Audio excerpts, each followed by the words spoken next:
Assalamualaikum warahmatullahi wabarakatuh. Kembali lagi di channel Camp Istray.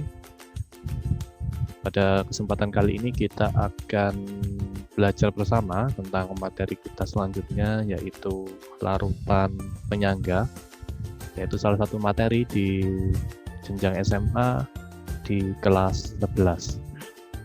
Seperti biasa, sebelum kita mulai pembelajaran kita pada kesempatan kali ini, kita awali dengan bacaan basmalah bersama. Bismillahirrahmanirrahim. Saya mengingatkan untuk bisa mengetahui update video terbaru, maka kalian semua bisa klik subscribe, like, dan share di komunitas kalian.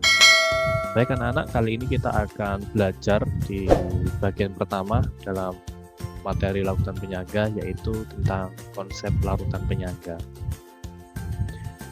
Larutan penyangga atau biasa kita kenal dengan buffer itu adalah larutan yang dapat mempertahankan pH. Saya ulangi, larutan yang dapat mempertahankan pH dari pengaruh penambahan sedikit asam ataupun penambahan sedikit basa.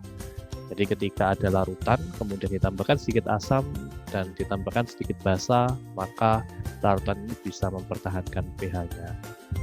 Maka timbul pertanyaan, bagaimana proses kok bisa larutan penyangga itu bisa mempertahankan pH-nya? Untuk itu, mari kita simak penjelasan berikut ini. Larutan penyangga itu sebenarnya adalah larutan yang terbuat dari asam lemah atau basa lemah dengan basa konjugasi atau asam konjugasi. Nah, pada kesempatan kali ini saya akan menjelaskan dengan contoh. Saya mengambil asam lemah, yaitu asam lemah asetat, asam asetat ya, CH3COH. Kemudian saya campurkan dengan basa konjugasinya, CH3-COMin. Kalian tidak usah bingung dengan basa konjugasi, sekarang kalian sudah belajar teori asam bromfluoride, kemudian ada juga teori asam-asam yang lain. Maka di sini CH3-COMin ini itu adalah basa konjugasi dari asam asetat atau CH3COH. Nah, kita amati di sini ada molekul CH3COH yang kemudian berada dalam satu wadah yang sama dengan garam CH3-COMin atau basa konjugasi, yang mana dia saling bergerak aktif ya. Lantas bagaimana ketika ada penambahan asam seperti yang dijelaskan tadi? Ini kita tambahkan asam, ini kita contohkan sebagai asam klorida atau HCl. Ketika asam klorida ini kita teteskan, maka di dalam larutan itu sekarang ada 3 komponen. Ada CH3COH, ada basa konjugasinya CH3-COMin, dan ada ion H+. Dapat dari mana ion H+? Itu menandakan bahwa ada asam klorida. Dan ketika sudah bercampur, maka kita amati di sini dia bergerak-gerak bercampur dengan ion CH3-COMin ataupun CH3COH, sehingga dia bercampur, dan kita amati maka yang terjadi adalah tidak ada perubahan ya, tidak ada perubahan pada larutan ya, sama seperti kondisi awal di mana hanya ada CH3COH dan CH3COH. Lantas bagaimana kok seperti ini? Nah, namun sebelum itu kita coba melihat alasannya kenapa kok bisa seperti itu ya.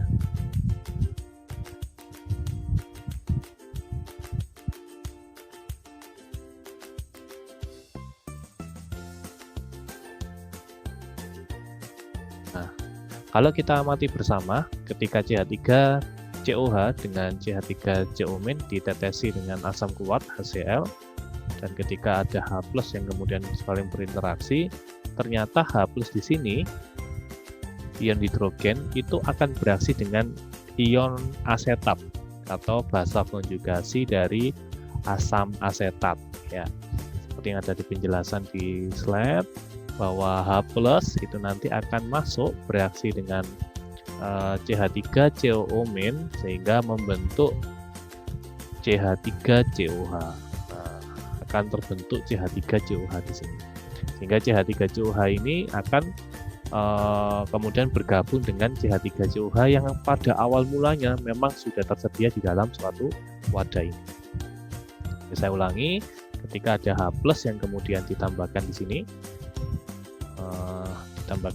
ya ada HCl yang ditambahkan dan kemudian dia bisa seakan-akan hilang, padahal bukan hilang, tapi dia ternyata H+-nya bereaksi dengan ion asetat atau CH3CO- sehingga membentuk CH3COH atau asam asetat. Lantas bagaimana ketika basa?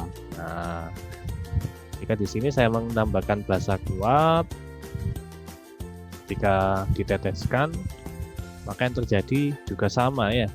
Nah, dia bercampur berinteraksi dengan yang lain dan lama-kelamaan dia akan seakan-akan menghilang ya, seakan menghilang dan seakan-akan hanya ada CH3COH dan CH3CO-.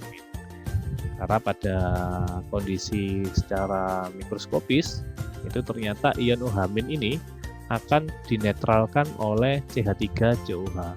Jadi CH3COH-nya yang akan bereaksi dengan OH- sehingga membentuk CH3CO- plus H2O atau air.